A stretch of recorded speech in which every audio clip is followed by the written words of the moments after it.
Thank you very much, and thank you for hosting us. I agree with you that the role of civil society is very crucial for climate change and climate actions. There is a lot of issues that civil society can do, like first mobilizing people against specific policies to be changed that include public speaking, and this is including definitely the right to protest, and also advocate with the government and advocate with the international partners regarding changing some climate policies, and definitely pressuring the government in order to change their policies. This is definitely one of the most important rules is the oversight of the expenditure of projects that have been, and the implementation of projects regarding and how it respects the climate.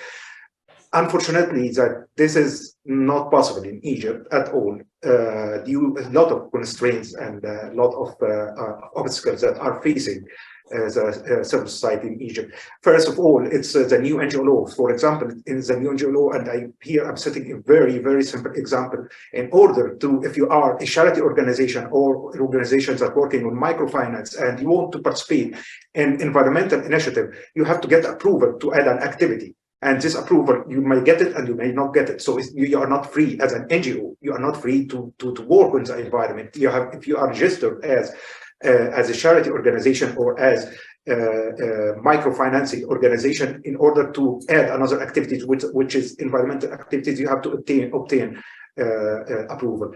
The work of civil society, according to the NGO law, is putting the NGOs under severe scrutiny all the time, and every step you have to get approval before it. This NGO is not encouraging the civil society to participate in shaping the policies of environment and climate change, climate policies. And on the same time, the government is looking, and this law actually interprets this, looking to the NGOs as necessary evil that should be constrained by several laws.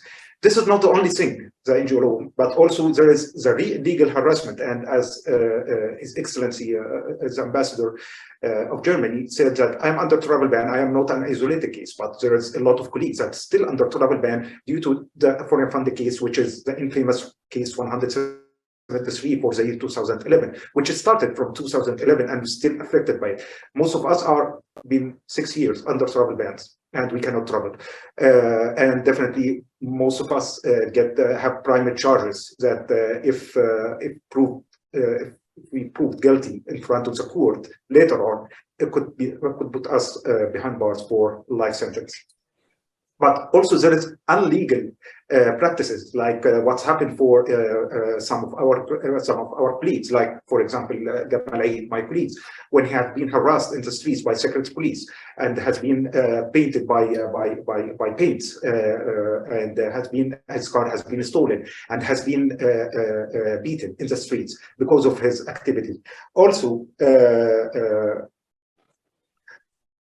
there is another laws like counter-terrorism laws that actually hinder our work. That it simply could lead us that we could be labeled as a terrorist organizations. So unfortunately, though all of this is hindering us as a human rights organization to participate in this, in changing climate policies or in adding to climate policies. Definitely, open society and freedom of association is very crucial pillar for climate policies and affecting climate policies.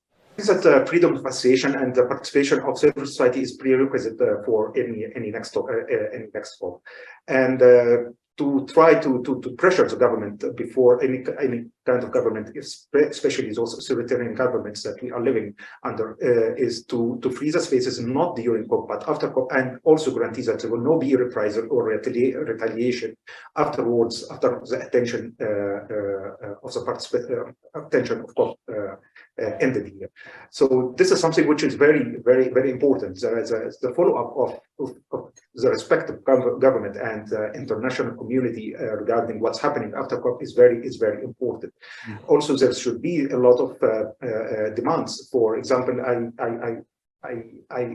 I hope that one of the demands that could be made and insisted of before COP is ending case 173 to guarantee that there is a space for the civil society to shape the policies of climate actions and climate policies. This is something that it should be prerequisite before any. Unfortunately, that we don't have access to parliament, for example.